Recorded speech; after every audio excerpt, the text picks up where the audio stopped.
Es esmu Jānis. Visu mūžu nostrādājis par elektriķi, inženieris, elektriķis. Sevišķi varbūt aktīvs nebiju, bet notikumiem līdzi dzīvoju un tāpat arī barikāžu laikā braucām un piedalījāmies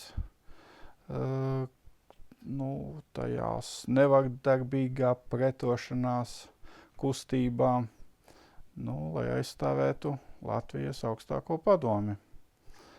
Tad arī uz barikādēm mēs tikām braukuši uz Rīgu.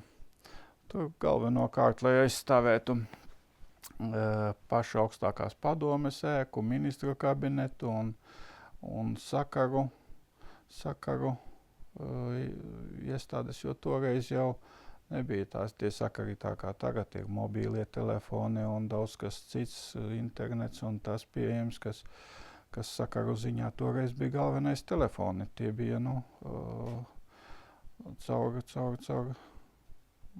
kabeļiem signāls gāja, vārds sakot, un centrāles bija tās, kuras tos savienojumus nodrošināja.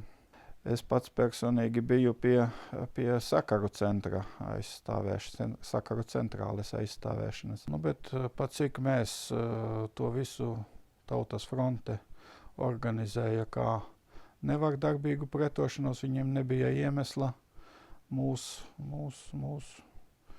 teiksim, padzīt, izklīdināt.